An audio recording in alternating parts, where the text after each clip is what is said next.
Hello, how are you?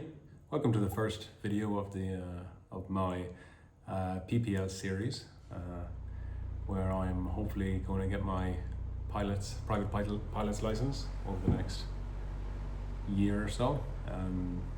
I have now officially started after the experience flight there a couple months ago. So yeah, decided to go back to Camden Airport, start the actual training, enrolled in a course, took my first lesson. I got the same instructor as I had for the experience flight. So pretty much the first time we went out, first lesson, it was more kind of just getting familiar with the aircraft, doing the training as a Tabria, a tailwheel plane. First lesson really just involved getting a little bit more familiar with the aircraft. First lessons pretty much their effects of control, their primary, secondary, ancillary controls. I suppose before we even got to that, we did our first pre-flight. This carried out every time you go flying. Just a once over of the aircraft, walk around, look at all the ailerons, elevators, rudder, wheels, check the oil, check fuel if you after refilling or first flight of the day. These are all in, kind of tells you exactly what to go through in the manufacturer's book for the aircraft. So once you do that once over, pretty much the start of the lesson, then you get going. So effects control, what did that entail? What was that? Was it coming into it? You know a little bit about the rudder and ailerons, elevator, kind of what each of them do, but I suppose that's more so all the primary controls. The secondary controls, hadn't really heard much about it or anything about it really, so it was really interesting. Primary controls, the Tabria has a control stick. How that works in very simple terms, connect to a lot of cables that are then going out to each of the different control surfaces. So you push it to the left or right, that'll move your ailerons, that'll deflect, it'll change the angle of them up and down to roll. Push it forward, pull it back, that'll pull and push the elevator up and down. So then the wind will run over this surface, whether it be up or down, and change the angle of attack or the attitude of the aircraft. You have your two pedals at your feet, so for your rudders, push them at the bottom, that'll push your rudder, push left side, left foot forward to rotate to the left, or to yaw to the left, yaw. And push the right side to yaw to the right. And then if you push with your toes, up you move the top of the pedals, that's for your brakes, for your left and right brake as well. So you can control these individually.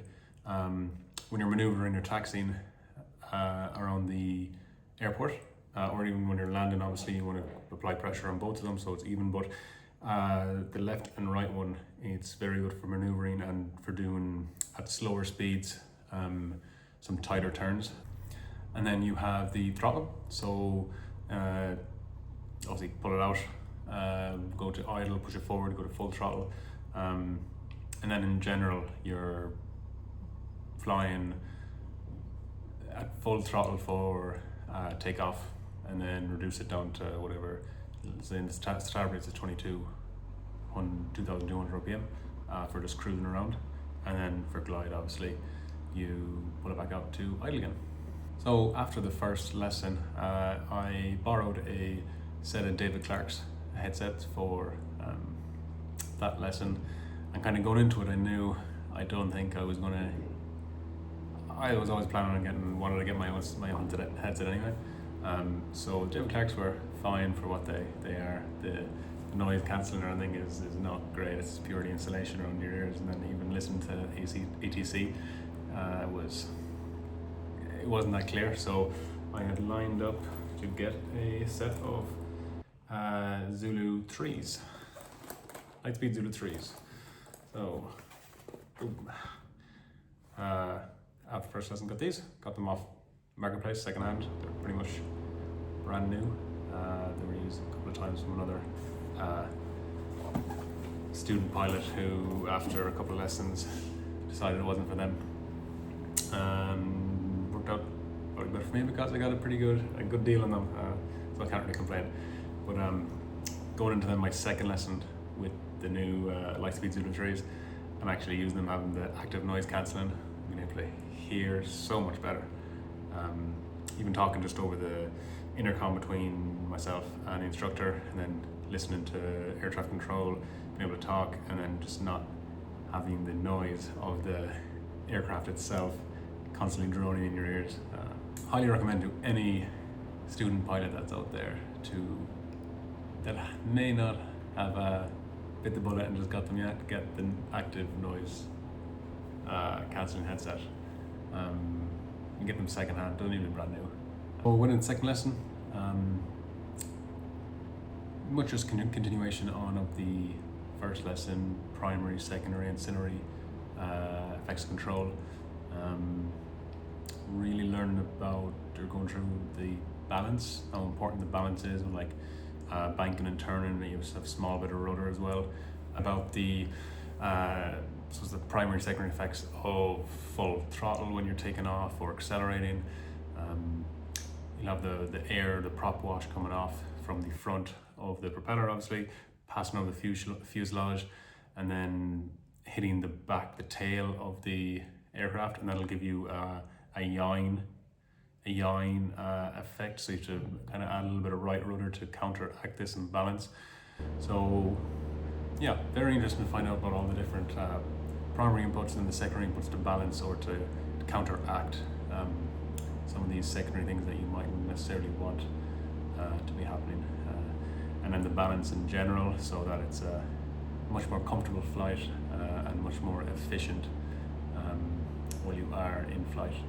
And then your passengers would obviously thank you a bit more as well, the more in balance you are while you're flying. So that was my first 2 weeks, first 2 lessons, fundamentals controls or effects controls.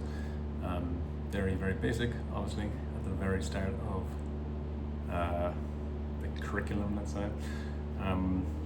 Third lesson came up then, and it was in another Citabria, but slightly more powerful, 180 brake horsepower I think it was, and the rest of them are usually 160. You notice it a little bit. It's a light aircraft, little two-seater, so on takeoff you could definitely notice it a bit more. But so this one was just straight and level flying, a little bit change in direction, and then just getting back into accelerating, decelerating, and everything. Then bringing trim into it and then trying to make sure it in trim all the time, I suppose, once you change the direction orientation. In this Citabria, you have the throttle, carburetor heat, and then down low you have your trim. The knob, or the little surface you hold onto for these, it's all like a little ball. In Cessnas, you have like all different shapes on your throttle mixture, and then I think there's a trim wheel instead, so slightly different. But chatting with my instructor, he's like saying that it's not uncommon for people to kind of get mixed up with this at the start, because you're doing a lot of through touch. You're not obviously looking right down to your side every time. So at the start, once or twice, I kind of reached for I was reaching for throttle when I meant to trim, or trim for throttle. I can't remember which one exactly it was, but I was getting them just mixed up. Obviously not a good thing, but I was told it's not uncommon at the very start. So there was that. I was also struggling a bit to get the trim set correctly. I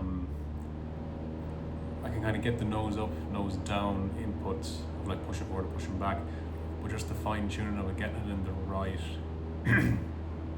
getting it set to the exact point, it would kind of take me a little while. I've been lesson.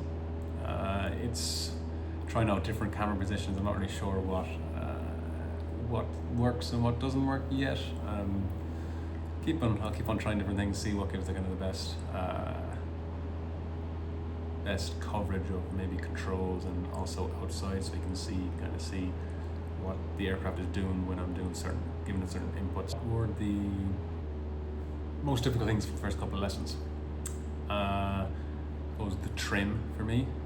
Definitely need to put more concentration, just get more time flying, get the trim sorted out. Balancing, making sure the balance ball is where you need it to be, keeping it comfortable for everyone.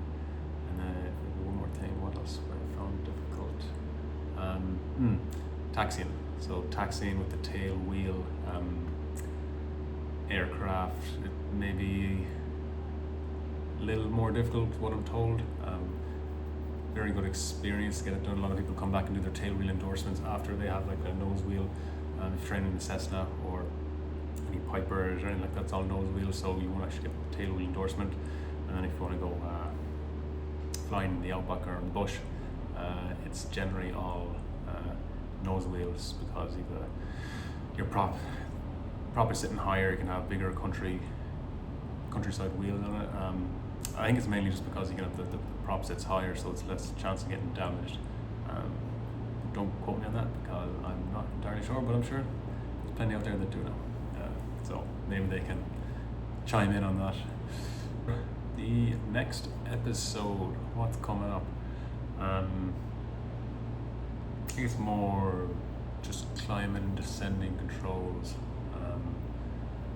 And then I think it goes into stalls maybe later. I have to check what's actually on the curriculum or what's on their course.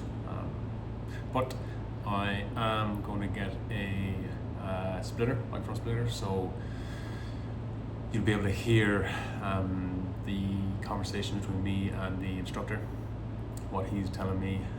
Also be able to hear the air traffic control, so it'll be good to be able to get some of that audio as well, because at the moment, obviously, this video you see, audio there's not much going on, just a lot of aircraft noise. So it is loud up there. So yeah, we'll leave it there for today. I hope you enjoyed the episode. Much more coming. This is just the start of it. Really enjoyed it so far. Hope there's some bit of information or something that you can take away from it. Any questions, please feel free to ask. I'll try and answer. But yeah, we'll leave it there for today, and be back again with the next episode of the next couple of lessons, and see what we learned from that and what we do.